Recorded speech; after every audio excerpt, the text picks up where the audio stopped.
పేరు చిన్న. నేను విజయవాడ పార్క్ సెక్షన్లో పనిచేస్తాను. గత 17 రోజుల సమ్మెకాలం ఒప్పందాల కోసం మేము చలో విజయవాడ కార్యక్రమం అలాగే పర్మనెంట్ చేయాలని మేము మాట్లాడుతున్నాం. నేను పార్క్ సెక్షన్లో పనిచేసే మాకు డివైడర్లు కానీ సెంటర్ డివైడర్లు కానీ చండాలంగా ఉంటాయి. ముఖ్యంగా పథకాలన్నీ తీసేయడం వలన చాలా ఇబ్బందులు పడుతున్నాం మేము. దయచేసి రాష్ట్ర ప్రభుత్వం కూడా అర్థం చేసుకొని మా బాధల్ని 36 నెంబర్ జీవోలో పారిశుద్ధ్య కార్మికులతో సమానంగా మేము క్లీనింగ్ చేస్తున్నాం కనుక 21 ఇవ్వాలని గత 5 సంవత్సరాల నుంచి పోరాడుతున్నాం. ఇంతవరకు అది లేదు. మొన్న అరాకొర జీతం పెంచి మా కార్మికులకి కళ్ళు చర్య తీశారు. దయచేసి అర్థం చేసుకుని ముఖ్యమంత్రి చంద్రబాబు నాయుడు గారు ఈ 36 నెంబర్ జీవోను అమలుపరచాలని కోరుకుంటూ పార్క్ సెక్షన్ చిన్న. గతంలో ఇప్పటికి 6 నెలల నుంచి కోయటి వర్కర్లకు జీతాలు ఇవ్వలేదు. ఇచ్చేసి మేము అడిగే కొద్దికి బదిలీ వెనుక కోయటి వర్కర్లు మాకు అవసరం లేదు. జీతాల గురించి మేము అడిగి ధర్నాలు చేయగలిగితే వాళ్ళకి న్యాయం అనేది జరగటం లేదు. అక్కడ రాజంపేటలో ఆ రాజంపేటలో మా వర్కర్లకు న్యాయం జరగాలని మేము పోరాడుతూ ఉన్నాం. గతంలో చేసే విధానంతోనే ఇప్పుడు చేస్తున్నాం. మరి పర్మనెంట్ కార్మికులు అంటే ఎందుకు చేయలేదని మేము అడుగుతున్నాం. సమాన పనికి సమాన ఏతమేమన్నాము. కోయటి వర్కర్లకు కానీ అంగడి విధానంతో చేసేదని ఆశా వర్కర్లకు కానీ ప్రతి ఒక్క కార్మికుడికి మేము న్యాయం చేయాలని కోరుకుంటున్నాం. మళ్ళీ మా బాధ మా ఆవేదన సీఎం గారికి ఎందుకు అర్థం కాలేదని మేము అడుగుతున్నాము. ఆ సీఎం గారు మీకు ఇన్ని ఇస్తాం అన్ని ఇస్తామని చేసిన నాయకుడు ఈరోజు మాకు నోటికాడ ఎందుకు మట్టేస్తున్నాడని ఇప్పుడు మోడీ సారు 12 గంటలు డ్యూటీలు చేయమన్నారు. మరి మాకు నిద్ర ఏది, మాకు తిండి ఏది, మేము చేసే విధానం ఏది, మా బిడ్డలకి ఏది ఇస్తున్నారు. ఇది మేము కోరుకుంటున్నాం. మాకు న్యాయం జరగాలి. మాకు సమాన పనికి సమాన వేతనం ఇవ్వాలి. మా రాజంపేటలో మాత్రం 6 నెలలు అయింది వాళ్ళ కోయటి వర్కర్లకు జీతాలు ఇచ్చి. ఏమన్నంటే జీతాల గురించి అడిగితే తీసేస్తాం. గత 18 ఏళ్ళు ఇక్కడ నుండి డ్యూటీ చేస్తాను. కానీ మేము ఇప్పటికైనా కూడా మాకు జీతాలు సాలి జీతాలు జరుగుతున్నాయి. కానీ ఇంకొకటి ఏం జరుగుతుందంటే కోవిడ్ కార్మికులకు 6 నెలల నుండి జీతాలు కూడా అందడం లేదు. ఒక రాజంపేట కానీ కడప జిల్లా కానీ ఎక్కడే కానీ జరగడం లేదు. కాబట్టి మేము అన్నీ ఏం చెప్తున్నామంటే మాకు రావాల్సిన పిఆర్సీ కానీ మాకు 20 సమాన పనికి సమాన జీతం కానీ మాకు ఇవ్వాలని మేము కోరుతున్నాం కంప్లీట్. కాకపోతే ఏంటంటే మాకు బ్లౌజులు కానీ మాస్కులు కానీ ఏమే కానీ కానీ మీరు పని చేయండి. అందులో మళ్ళీ ఇంకోటి వచ్చి 12 గంటల డ్యూటీ అంట. ఇప్పుడు 8 గంటల డ్యూటీ అయిపోయింది. మళ్ళీ 12 గంటల డ్యూటీ కూడా కడుగుతాండి కంప్లీట్. మమ్మల్ని ఏం చేయాలంటే మేము ఏమనంటే మీరు ఇక్కడ కాదు మాట్లాడాల్సింది, ఉంటే ఉండండి లాంటి తీసేస్తామనే రకంగా చెప్తారు. మెయిన్ ఏమంటారంటే రాజకీయ నాయకులు ఈ ఒత్తిడి ఎక్కువైపోయింది మాకు.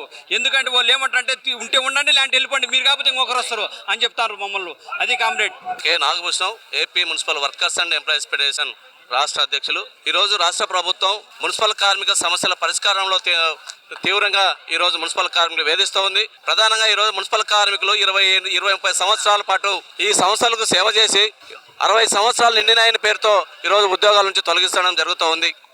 ప్రభుత్వ ఉద్యోగులకేమో 62 సంవత్సరాల గడువు పెంచింది. కానీ ఈరోజు మున్సిపాలిటీలో పనిచేస్తున్న పారిశుద్ధ్య కార్మికులు, ఇంజనీరింగ్ కార్మికులు వాళ్ళందరినీ కూడా నిర్దాక్షిణంగా 60 సంవత్సరాలకే రిటైర్మెంట్ అనే పేరుతో ఆ నెలకు పనిచేసినటువంటి వేతనం ఇవ్వకుండా ఈరోజు నిర్దాక్షిణంగా ఇంటికి పంపించడం జరుగుతుంది. వారికి ఎటువంటి రిటైర్మెంట్ బెనిఫిట్ లేదు. అదేవిధంగా మున్సిపాలిటీలో ఈ సేవ చేయడం వల్ల అనేక మంది అత్యంత ప్రమాదకరంగా పనిచేస్తున్నారు. విద్యుత్తు, నీటి శుభ్రం చేసే దాంట్లో బ్లీచింగ్, క్లోరినేషన్ వంటి ప్రమాదకరంగా పనిచేస్తున్నారు. అదేవిధంగా పారిశుద్ధ్య పనులు శ్వాసకోశ వ్యాధులతో పనిచేస్తున్నారు. అదేవిధంగా యూజీడీ పనులు అనేక ఇబ్బందులతో అనారోగ్యంతో పనిచేస్తున్నారు. వాళ్ళందరికీ కూడా ఈ రోజు శ్వాసకోశ వ్యాధులతో అనేక జబ్బులతో తీవ్రంగా బాధపడుతున్నారు, మంచాన పడ్డారు. కాబట్టి వారు పని చేయలేరు. వారి కుటుంబ సభ్యులకు ఉద్యోగాలు ఇవ్వండి, చనిపోయిన కార్మికులు వాళ్ళ బిడ్డలకు ఉద్యోగాలు ఇవ్వండి చెప్పి ఈ రాష్ట్ర ప్రభుత్వాన్ని అడుగుతూ ఉన్నాం. కానీ పరిష్కారం చేయదు. కానీ ఈరోజు రిటైర్మెంట్ పేరుతో ఈరోజు ఉద్యోగ కార్మికులందరినీ తొలగిస్తూ ఉంది. వారి పిల్లలకి న్యాయం చేయనటువంటి పరిస్థితి ఏర్పడుతోంది.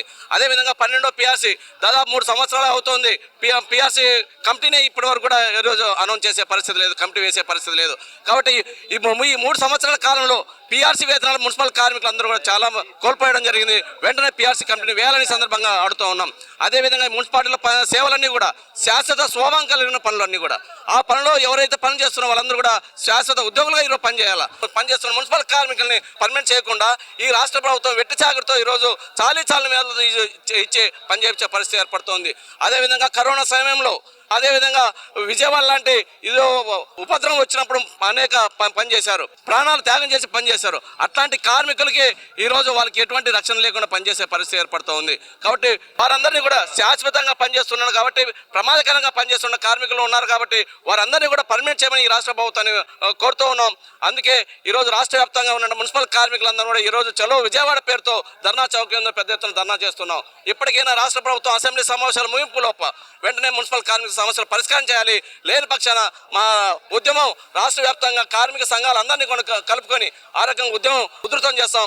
అప్పటికి కూడా రాష్ట్ర ప్రభుత్వం స్పందించుకుంటే ఈరోజు నిరవధిక సమ్మెకు కూడా వెళ్ళడానికి సిద్ధంగా ఉన్నాం. ఈ సందర్భంగా ఈరోజు CIT-గా తెలియజేస్తూ ఉన్నాం. కె ఉమామహేశ్వరరావు, రాష్ట్ర ప్రధాన కార్యదర్శి, AP municipal workers and employees federation CIT అనుబంధ సంఘం. రాష్ట్రంలో 48,000 మంది మున్సిపల్ కార్మికులు గత 2.5 సంవత్సరాలుగా జీతాల పెంపు కోసం ఎదురు చూస్తున్నారు. ధరలేమో ఆకాశాన్ని అంటుతున్నాయి, రూపాయి విలువ పతనమైపోతా ఉంది రోజు రోజుకి. ఇటువంటి స్థితిలో 2.5 ఏళ్లు దాటిపోయినా జీతాలు పెరగకపోవడంతో కార్మికుల కుటుంబాలు అవస్థలు పడుతున్నాయి. ప్రభుత్వం ఫిబ్రవరి 14వ తారీఖు అసెంబ్లీలో 3,32,000 కోట్ల రూపాయల భారీ బడ్జెట్ పెట్టింది. ఈ రాష్ట్రంలో ఉన్నటువంటి ఉద్యోగులు, ఉపాధ్యాయులు, కార్మికులతో పాటు స్కీమ్ వర్కర్లు, లక్షలాది మంది అవుట్ సోర్సింగ్ కార్మికులు మా జీతాలు పెరుగుతాయి, మా కుటుంబాలు బాధల నుండి గట్టెక్కుతాయి అని చెప్పి ఎదురు చూశారు. కానీ ప్రభుత్వం, కూటమి ప్రభుత్వం బాధల నుంచి గట్టెక్కిచ్చే పనిలో లేదు, ఇంకా బాధల్లోకి సుడిగుండంలోకి నెట్టేటట్టుంది. అందుకే రాష్ట్ర ప్రభుత్వాన్ని చెప్పదలుచుకున్నాం, మీరు కార్మికులందరికీ జీతాలు పెంచండి. మేము మున్సిపల్ కార్మికులకు అడుగుతున్నాం, 2013లో వచ్చిన జీవో 16-15 ప్రకారం మున్సిపల్ కార్మికులు PRC జీతాలు, కరువు భత్యం, మధ్యంతర వృత్తి, ఇంజనీరింగ్ కార్మికులకు టెక్నికల్ జీతాలు చెల్లించాలి. అట్లాగే 12వ PRCని వెంటనే ఏర్పాటు చేసి ఉద్యోగులు, కార్మికులు అందరి యొక్క కోరికలు నెరవేర్చాలి. ఈ డిమాండ్ల పరిష్కారం కోసం ఆందోళన బాట పెట్టాం. పదవీ విరమణ వయసు 62 ఏళ్లకు పెంచమని కోరుతున్నాం. ఇంతవరకు పెంచే పనిలో లేరు. గత 17 రోజుల సమ్మెకాలపు ఒప్పందాలకు జీవోలు ఇవ్వట్ల.